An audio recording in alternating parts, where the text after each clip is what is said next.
Hello student, आज आपण mathematics first पेपरमध्ये वेक्टर या चॅप्टर्सचे एक्सरसाइज 5.4 पाहणार.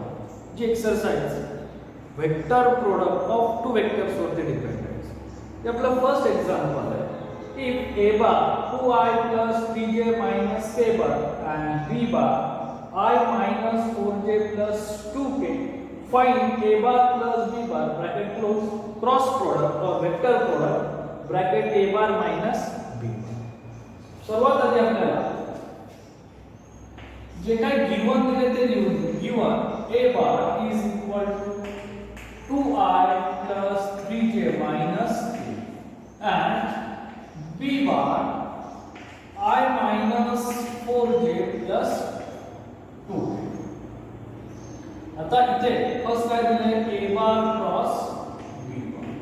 तर a bar cross b bar काय आहे त्या दोघांची simple addition 2i plus r 3i 3j minus 4j minus j minus k plus 2k plus आणि दुसरं काय दिलंय a bar minus b bar.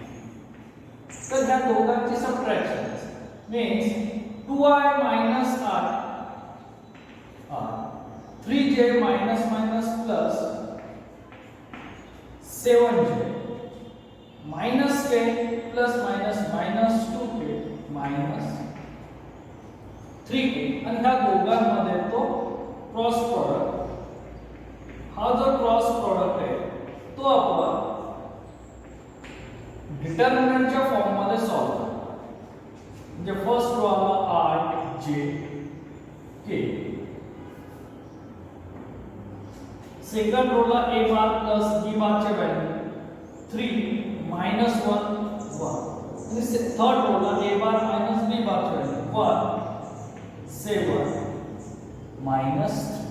आता ह्याचं जर आपण सिम्प्लिफाय केलं तर i plus 3 minus 7 is minus 4r minus 9 minus 1 minus 10 आणि हा मायनस मीन्स प्लस 10 आणि इथे 21 minus minus plus 21 plus 1 means 22k. म्हणजे तुमचं simple a bar plus b bar cross a bar minus b bar हे काय येतं minus 4r plus 10j plus 22k. Additions and subtractions म्हणून आपल्याला एक्झाम्पल सॉल्व. आता पुढचं जे एक्झाम्पल आहे second example. Find unit vector perpendicular to the vectors j plus 2k and I plus j. तर ह्या दोन वेक्टरचं आपल्याला काय करायचं युनिट वेक्टर करायचं. Let's a bar is equal to j plus 2k and b bar I plus j. Unit वेक्टरचा formula काय n cap a bar cross b bar divided by mod of a bar cross b bar. म्हणजे आधी आपल्याला a bar cross b bar काढायचं आहे, त्याच्यानंतर त्याचं mod म्हणजे मॅग्निट्यूड काढायचं. फर्स्ट आपण फाइंड आउट करू a bar cross b bar. Again using the determinant form I j k. First I ची व्हॅल्यू ने आपण इथे 0 आला 1 2 इथे 1 1 0. आता सिंपल सिम्प्लिफाय केलं तर I ची व्हॅल्यू येते -2i जे हा 0 आला हा प्रोडक्ट -2 आणि आधीचा मायनस -2j आणि k साठी हा 0 आला आणि हा 1 आला -1 मीन्स मायनस. म्हणजे तुमचं असलेला सिंपल काय येत आहे -2i जे मायनस आणि ह्याचं मायनस म्हणजे काय होणार आहे प्लस 2j मायनस. आता magnitude of a bar cross b bar under -2 square plus 2 square plus minus 1 square is equal to under root 9 means 3. हे सिंपल आपल्याला काय करायचं मॅग्निट्यूडची व्हॅल्यू काढायची ती किती आली 3. इंटरमीडिएट सॉल्व केला मॅग्निट्यूड काढला n cap a bar cross b bar divided by mod a bar cross mod b bar ह्या असलेल्या व्हॅल्यू मूळ कर त्या व्हॅल्यू काय आहे ज्या आहेत minus 2i plus 2j minus k divided by 3 हे झालं आपलं unit vectors perpendicular to vector जर परपेंडिक्युलर असेल तरच त्यांचे युनिट वेक्टर काढता येईल इज दॅट क्लियर आता थर्ड एक्झाम्पल पाहू आपण third example if a bar dot b bar under root 3 and a bar cross b bar 2i plus j plus 2k find the angle between a bar and b bar आता ह्या दोघांमधला आपल्याला angle काढायचा जर first right the given a bar dot b bar is equal to under root 3 and a bar cross b bar is equal to 2i plus j plus 2k ज्यावेळेस scalar product आणि vector product देऊन आपल्याला angle find out करायचा असतो त्यावेळेस असलेलं simple relation angle साठी आपल्याला फक्त काय हवं तर मॅग्निट्यूड हवं म्हणून मी a bar cross b bar चं कन्वर्जन मॅग्निट्यूड मध्ये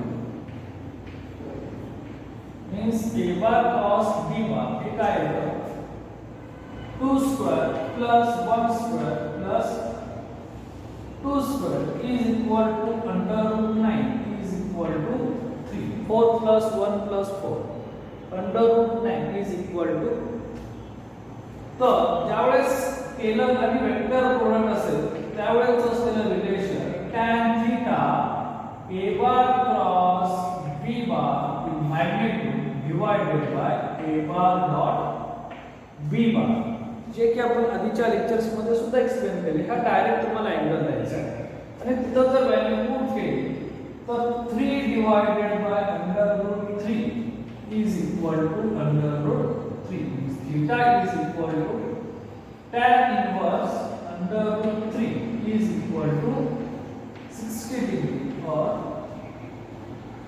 pi by 3 degree ज्यावेळेस स्केलर आणि वेक्टर प्रोडक्ट दोन्ही एकाच वेळेस देतील त्यावेळेस त्यांचा अँगलचं रिलेशन आहे तर tan theta is equal to product of vector divided by product of scalar value simple relations ने तुम्हाला सॉल्व करायचं आहे आलेला आन्सर कन्वर्टेड बाय डिग्री और रेडियन हे एक्झाम्पल आणि हे एक्झाम्पल हे सगळे एक्झाम्पल सीईटी ला विचारले जातात आता आपण नेक्स्ट एक्झाम्पल घेऊ example number if a bar 2i plus j minus 3k and b bar I minus 2j plus k find a vector of magnitude 5 perpendicular to plane a bar and b bar आता इथे आपल्याला vector of magnitude काढायचं vector of magnitude काढायचं असेल म्हणजे तिथे असलेलं त्याची आपल्याला युनिट वेक्टरची व्हॅल्यू फाइंड आउट करायला लागेल मग इथे जे आपल्याला दिलेलं आहे given a bar 2i plus j minus 3k and b bar I minus 2j plus 3 तर युनिट वेक्टर काढण्याच्या आधी आपल्याला काढावा लागतो त्यांचा असलेला product a bar cross b bar using the determinants method I j k a bar ची value घेतात 2 1 minus 2 b बार ची व्हॅल्यू घेतात 1 minus 2 plus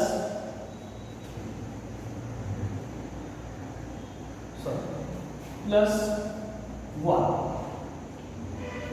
आता इथे हे जे आपण व्हॅल्यू लिहून घेतले त्या व्हॅल्यूनुसार हा जर डिटरमिनंट जर आपण सॉल्व केला तर तो येतो -5i -5j मायनस 5a हा झाला आपला सिंपल हा डिटर्मिनंट सॉल्व केला तर आलेला आहे.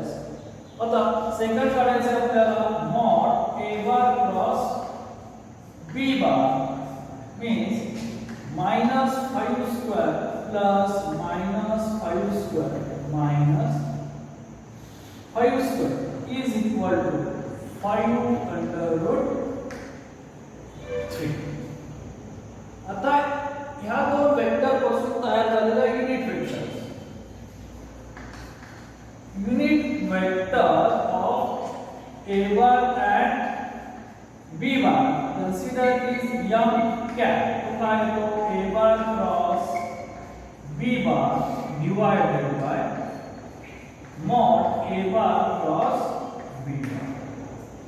a bar cross b bar जर आपण इथून -5 हे जर साइन बाहेर काढलं तर आत ब्रॅकेट मध्ये i + j + k जर कॉमन फॅक्टर येत असते तरच तिथे -5 बाहेर येतो divided by 5 under root 5 get cancel means m cap is equal to minus I cap j cap k divided by under root 3. तुमचा unit vectors a bar and b bar का आला minus bracket I cap plus j cap plus k cap divided by under root 3. आपल्याला पुढे find out करायचं 5 perpendicular to the plane a bar and b bar. Vector of magnitude. आता एक important condition ती काय find perpendicular to plane a bar and b bar म्हणजे ते काय असतं 5 into unit vectors of a bar and b bar जो तुम्हाला मॅग्निट्यूड दिला ते मल्टिप्लाय करा म्हणजे तुमचा आन्सर येतो -5 I cap plus j cap plus k cap divided by under root 3 -5 ला मल्टिप्लाय केला तरी चालेल. हे झालं तुमचं simple answer a vector magnitude of 5 perpendicular to plane a bar and b bar. नुसतंच तुम्हाला find the magnitude of perpendicular a bar and b bar विचारलं तुम्हाला काय करायचंय unit vector is the simple relations. Next example, find the direction ratio of a vector perpendicular to the two lines whose direction ratio are -2 1 -1 -3 -4 आहे. तुम्हाला दोन लाईनचे दोन direction ratio दिले आणि त्यांच्यामध्ये असलेल्या परपेंडिक्युलर लाईनचे आपल्याला काय करायचे डायरेक्शन रेशो करायचे. इथे let the direction ratio of the line containing the vector BABC ते काय कन्सिडर करू आपण ABC. This line perpendicular to the line whose direction ratio are first line -2 1 -1 and -3 -4 and 1. आता एक एक्झाम्पल दिले तर आपण जॉमेट्रिकलच्या लँग्वेज मध्ये इथे तुम्हाला ही एक लाईन दिलेली ही दुसरी लाईन दिलेली आणि त्यांच्यामध्ये ही काय एक परपेंडिक्युलर तुम्हाला याला पण पॉइंट A B हे जे दोन पॉइंट्स दिलेले ते AB चा डायरेक्शन रेशो आणि हे जे पॉइंट दिले तो CD चा डायरेक्शन रेशो आपल्याला फाइंड आउट करायचे मध्ये असलेल्या m आणि n यांचे डायरेक्शन रेशो काय करायचे फाइंड आउट. आता जर दोन लाईन एकमेकांना परपेंडिक्युलर असतील तर त्यांचे डायरेक्शन रेशो च्या प्रोडक्टचे ऍडिशन्स काय आहेत ते 0. तर ह्या मेन लाईनचे आपण डायरेक्शन रेशो काय म्हणतो A B C. त्याच्या फर्स्ट लाईनचे डायरेक्शन रेशो -2 1 -1 म्हणजे इक्वेशन्स काय होतात -2A plus 1B minus 1C is equal to 0. Simple conditions मध्ये आपण लिहितोय की जर दोन लाईन एकमेकांना परपेंडिक्युलर असतील तर त्यांच्या डायरेक्शन रेशोचे व्हॅल्यूचा प्रोडक्ट करून ऍडिशन्स केले तर ती काय येते 0. हे झालं फर्स्ट साठी. आता दुसऱ्या लाईन साठी त्याला म्हणतो इक्वेशन फर्स्ट. सेकंड लाईन साठी काय आहे म्हणजे CD ची डायरेक्शन रेशो -3 -4 आणि त्याला परपेंडिक्युलर असलेल्या लाईनची डायरेक्शन रेशो ABC म्हणजे -3A -4B + 1C is equal to 0. Equation number 7. आता हे जे दोन इक्वेशन आहेत ते लिनियर इक्वेशन्स. तुम्ही लिनियर इक्वेशन सिंपल 11 स्टँडर्ड्स मध्ये सोडवले, 10 स्टँडर्ड्स मध्ये सोडवले, त्या मेथडने सोडवले. तो एक सेकंड मेथड जी आपण डिटरमिनंटच्या फॉर्म मध्ये घेणार. ए चे पॉइंट सोडून राहिलेल्यांचे द्यायचे 1 -1 -4 1 is equal to B -2 -1 -3 1 C -2 1 -3 -4. ABC ची व्हॅल्यू तुम्हाला ज्या प्रमाणे काढता येईल त्याप्रमाणे काढायची युजिंग द सिंपल लिनियर इक्वेशनच्या फॉर्म मध्ये. म्हणजे ह्या दोन इक्वेशनची जर ॲडिशन्स केली तर C ची टर्म कॅन्सल होईल. मला A आणि B चं काहीतरी रिलेशन्स भेटेल. त्यामध्ये B चं रिलेशन्स A शी पुट करा दोन्ही इक्वेशन्स मध्ये. म्हणजे राहून काय फक्त व्हॅल्यू A आणि इज रिलेटेड C. A आणि C चेच रिलेशन राहील आणि ते पुन्हा सिंपल सिम्प्लिफाय मेथडने सॉल्व्ह केले तुम्हाला A ची व्हॅल्यू भेटेल आणि C ची ती पुट करा B ची व्हॅल्यू भेटेल. किंवा सेकंड आपण डिटरमिनंट्स मेथडने घेतो. जर तुम्ही डिटरमिनंट्स मेथडने जर याने सॉल्व्ह केलं तर A divided by 1 -4 means -3 B divided by -2 आणि इथे मायनस प्लस अगेन -5 पण या इथे साइन असतो तो मायनस. एक लक्षात घ्यायचं या इथे साइन का असतो मायनस. कारण आपल्याला माहिती आहे डिटरमिनंट सॉल्व्ह करताना पहिला फर्स्ट, दुसरा मायनस, त्यानंतर परत प्लस. त्यामुळे इथे साइन आलं minus is equal to C +8 +3 11 is therefore A divided by -2 B divided by -5 +5 C divided by 11. ह्याच त्या व्हॅल्यू आहेत त्या ABC च्या. Means A is equal to -3 B is equal to 5 and C is equal to 11. का तर ज्या वेळेस त्या एकमेकांना पॅरलल असतात म्हणजे समजा ही ह्या लाईनचे पॉइंट असतील -3 5 11 आणि ती ABC तर त्यांचा रेशो काय असतो कॉन्स्टंट असतो. म्हणजे दुसरी व्हॅल्यू तीच असते येणार तुमचा रेशो काहीतरी कॉन्स्टंट फॅक्टर्स मध्येच आहे. म्हणून हेच the direction ratio of perpendicular line is -3 5 11. हे झालं सिंपल आन्सर. आपण पुन्हा एक एक्सप्लेन करू एक्झाम्पल. तुम्हाला ह्या एक्झाम्पल मध्ये दोन डायरेक्शन रेशो असलेल्या लाईन दिली आणि त्या दोन लाईनच्या मध्ये असलेल्या परपेंडिक्युलर लाईनचे आपल्याला डायरेक्शन रेशो फाइंड करायचे. इथे आपण त्या दोन लाईन AB आणि CD कन्सिडर केले तर त्या दोघांना परपेंडिक्युलर MN लाईन की जिचे डायरेक्शन रेशो आपण काय कन्सिडर करतो AB आणि C. जर दोन लाईन एकमेकांना परपेंडिक्युलर असतील तर त्यांच्या डायरेक्शन रेशोच्या गुणाकाराची बेरीज ही 0 असते. म्हणून फर्स्ट AB आणि MN साठी आपण इक्वेशन फर्स्ट तयार केलं. CD आणि MN ह्या दोघांसाठी आपण इक्वेशन सेकंड तयार केलं. ह्या दोन इक्वेशन्स वरून आपल्याला A, B आणि C ची व्हॅल्यू काढायची. सिंपल लिनियर फॉर्म मध्ये सोडवा किंवा डिटरमिनंट्स फॉर्म मध्ये सोडवा. डिटरमिनंट्स फॉर्म मध्ये first term plus second term minus third term again plus. Simple relation. मग A ची टर्म सोडून राहिलेल्या B च्या टर्म लिहा, B आणि C ची टर्म लिहा. B च्या वेळेस B ची टर्म सोडून A आणि C च्या टर्म लिहा. C च्या वेळेस C ची टर्म सोडून A आणि B ची टर्म लिहा. तो डिटरमिनंट सॉल्व केला तर आपल्याला A divided by divided by 5 आणि c डिवायडेड बाय 11 ह्या व्हॅल्यू. आता हा आपला रेशो आहे, बरोबर आहे. आणि रेशो कधी सारखा असतो दोन डायरेक्शन रेशोचा?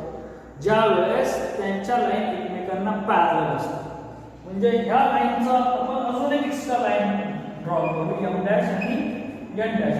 त्या लाईनचे जे डायरेक्शन रेशो तेच डायरेक्शन रेशो m आणि n चे असतील. म्हणून hedge the direction ratio of perpendicular line is -3, 5 and 11. म्हणजे तुमच्या परपेंडिक्युलर लाईनचे डायरेक्शन रेशो हे येतात. Is that clear? आता आपण नेक्स्ट एक्झाम्पल घेऊ. Next example is the very important question in papers.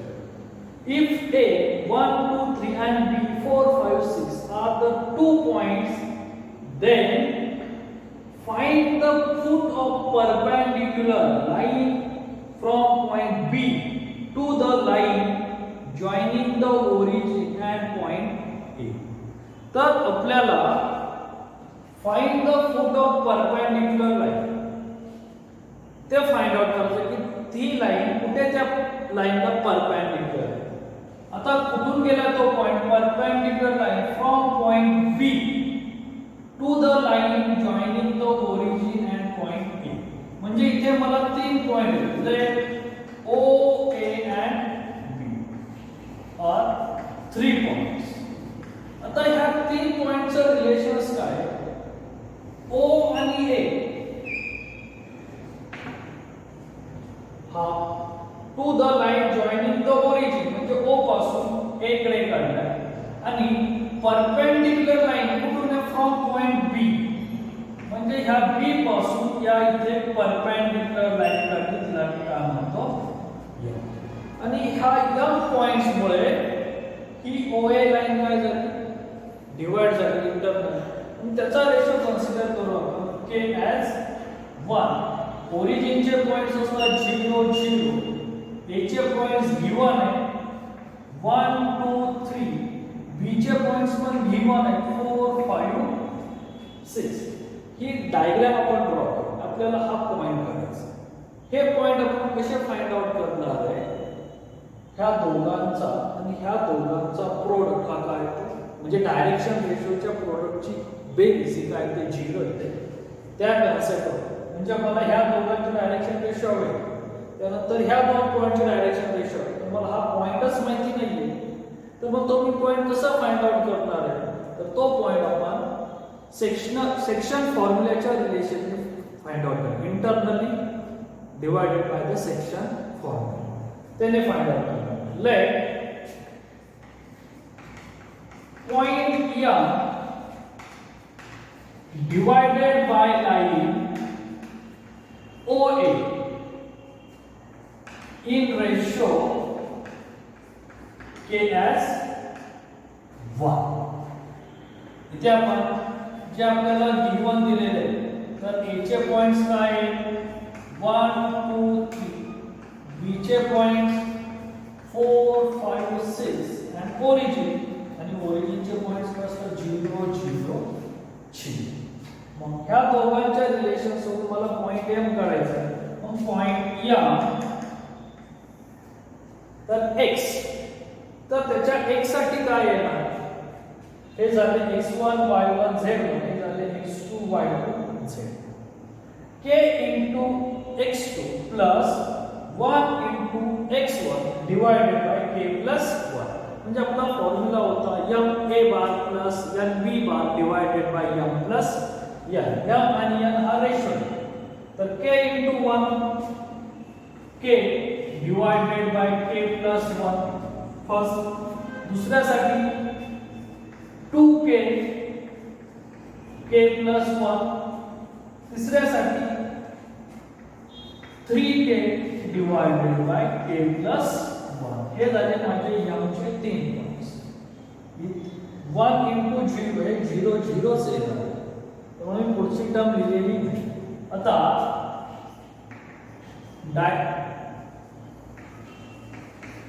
Direction ratio of point B and point ह्या दोघांमधला मला डायरेक्शन रेशो काढायचा बी आणि एम मध्ये एमचे पॉइंट मिळाले. डायरेक्शन रेशो म्हणजे काय असतं त्यांच्या कोऑर्डिनेटचे सबट्रॅक्शन मीन्स फर्स्ट साठी k divided bye k plus 1 minus 4 2k divided by k plus 1 minus 5 3k divided by k plus 1 minus 6 4 5 6 simple सबट्रॅक्शन्स केले प्रत्येक पॉइंट्स मध्ये तुम्हाला हे रिलेशन्स सिंप्लिफाय केलं तर minus 3k minus 4 divided by k plus 1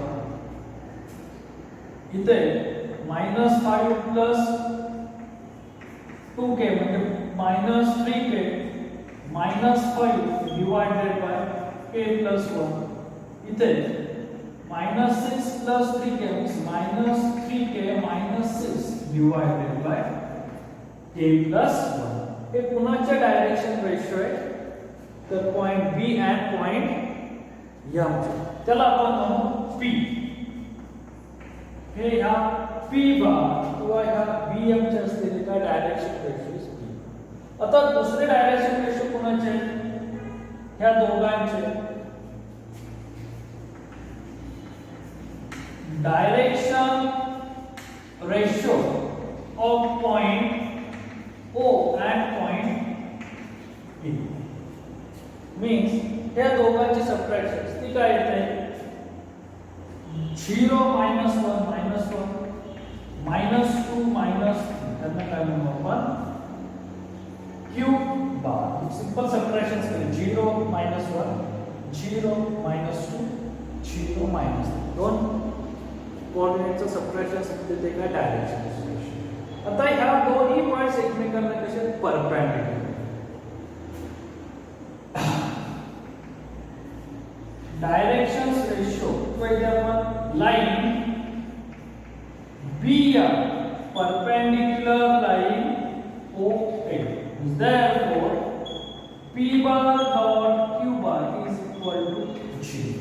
जर त्या एकमेकांना परपेंडिक्युलर असतील तर त्यांचा प्रोडक्ट 0 आहे आणि जर त्या एकमेकांना पॅरलल असतील तर त्यांचा रेशो सारखा आहे. ह्या दोन कंडिशन लक्षात ठेवा. म्हणजे ह्या दोघांचा जर आपण गुणाकार केला आणि ऍडिशन केली म्हणजे -3k - 4 divided by k plus 1 into -1 plus second bracket -3k - 5 divided by k plus 1 into -2 plus -3k - 6 divided by k plus 1 into -3 is equal to 0. आपण काय करतोय ह्या पॉइंटनी मल्टिप्लाय त्यांची बेरीज ह्या पॉइंटला ह्या पॉइंट्सनी ह्या पॉइंटला ह्या पॉइंट्सनी त्यांचा मल्टिप्लिकेशन्स करून आपण ऍडिशन्स करतो म्हणजे आपलं सिंपल ह्या टाइपचे इक्वेशन्स तयार होतात. आता ते जर आपण सिम्प्लिफाय केलं तर -1 into -3k plus 4 divided by k plus 1 plus 6k plus 10 divided by k plus 1 plus 9k plus 18 divided by k plus 1 is equal to 0. Throughout सगळ्यांचा डिनॉमिनेटर सारखा आहे म्हणजे तो 1 होता आणि तो 1 ने शिफ्ट केला तो 0. म्हणजे काय राहतंय 3k plus 4 plus 6k plus 10 plus 9k plus 18 divided by k plus 1 is equal to 0. न्यूमरेटरची जर ऍडिशन केली तर येते 18k plus 32 is equal to 0. k is equal to -16 divided by 9. तुमच्या असलेल्या k ची व्हॅल्यू म्हणजे ह्या रेशोची व्हॅल्यू काय येते -16 by 9. येते लक्षात 3k plus 4 6k plus 10 9k plus 18. आता हा जो रेशो आलाय तुमचा k त्या पॉइंट्स मध्ये पुट करा म्हणजे आपल्याला पुढचं काय भेटेल पॉइंट भेटेल. जर मी इथे पुट केलं तर माझा m काय येतोय -16/9 divided by -16 plus 9 divided by 9 म्हणजेच -16 divided by -7 is remaining value 16/7 first. Second -32 divided by 9 divided by 7/9 means minus get cancel means 32 divided by 7 and last 3k 3 into -16 is -48 divided by 9 and -16 divided 7 divided by 9 again minus and 9 cancel 48 divided by 7. आता हे जे आलेले point आहेत ते plus आणि minus दोन्हीकडे येतात. म्हणजे आपल्याला माहिती नाही हा पॉइंट कुठे तो इकडे सुद्धा असू शकतो ना, म्हणजे दुसऱ्या ह्याच्यामध्ये सुद्धा असू शकतो. त्यामुळे हे पॉइंट लिहिताना m is equal to plus minus 16/7 32/7 48/7 by plus और मायनस. एक्झाम्पल पुन्हा एक्सप्लेन करू. आपल्याला दोन पॉइंट्स दिले, ऍक्च्युअली मध्ये तीन पॉइंट्स आहेत. तिसरा पॉइंट आहे तो ओरिजिनचा आणि आपल्याला चौथा पॉइंट फाइंड आउट करायचा. त्या चार पॉइंट्सचं रिलेशन असं दिले की त्यांचे प्रत्येक दोन पॉइंट्स एकमेकांना परपेंडिक्युलर आहेत. आता हे जे तीन पॉइंट्स आहेत, एक ओरिजिन, एक ए आणि बी, आर थ्री पॉइंट्स. ए लिहिला, बी लिहिला आणि ओरिजिन. आपल्याला परपेंडिक्युलर असलेला चौथा पॉइंट काढायचा. तो कुठून गेलेला आहे? फ्रॉम पॉइंट बी. म्हणजे बी वरून त्या दुसऱ्या राहिलेल्या दोन पॉइंटच्या लाईनवर तो काय झालेला आहे? परपेंडिक्युलर झाला. तर मला हा पॉइंट काढायचा आणि कोणत्या लाईनवर झालाय? To the line joining the origin. Origin पासून पॉइंट ए पर्यंतच्या लाईन. आता ह्या m पॉइंट्स ह्या OA लाईनला काहीतरी डिवाइड केलं, म्हणजे इंटरनली डिव्हिजन केलं. मग तो फॉर्म्युला आपण लिहिला by the section formula. Let point m divided by the line OA in ratio a by. तो फॉर्म्युला काय? m a bar plus n b bar divided by m plus. आणि जर तीन कोऑर्डिनेट्स मध्ये असेल तर m x2 plus n x1 divided by m plus हे x1 आणि इकडे x2. त्या कंडिशनने मला x आलं similar y similar z. y च्या वेळेस y2 y1 z च्या वेळेस z2 z. m पॉइंट मिळाला. आता आपल्याला माहिती आहे जर दोन लाईन एकमेकांना परपेंडिक्युलर असतील तर त्यांच्या डायरेक्शन रेशोच्या व्हॅल्यूची मल्टिप्लिकेशनची ऍडिशन 0 आहे. म्हणून मी दोघांची डायरेक्शन रेशो काढतो. bm चे direction ratio m point minus b point. x ला एक आलं, y ला एक, z म्हणजे a b c पुन्हा तेच करायचं. Direction ratio of point o and a. हा o ओरिजिनचा पॉइंट आणि हा a चा पॉइंट. त्यांची डायरेक्शन रेशो तर -1 -2 -2. एकाला p कन्सिडर केलं, एकाला q कन्सिडर केलं. लाईन bm आणि लाईन o एकमेकांना परपेंडिक्युलर आहे म्हणून त्यांच्या डायरेक्शन रेशोची व्हॅल्यू काय येते? 0 येते. म्हणजे ते काय केलं आपण? सिम्प्लिफाय केलं. हा झाला bm आणि हे झालं oa. By first condition, second condition आणि थर्ड कंडिशन. तिघांचा गुणाकार सिम्प्लिफाय केलं तर मला k ची व्हॅल्यू भेटते. This value put in this m points तर मला प्लस मायनस तिघांचेही 3 पॉइंट्स भेटतात. ओके, समजलं एक्झाम्पल? काय सजेशन असतील तर ते कमेंट बॉक्समध्ये लिहा आणि चॅनल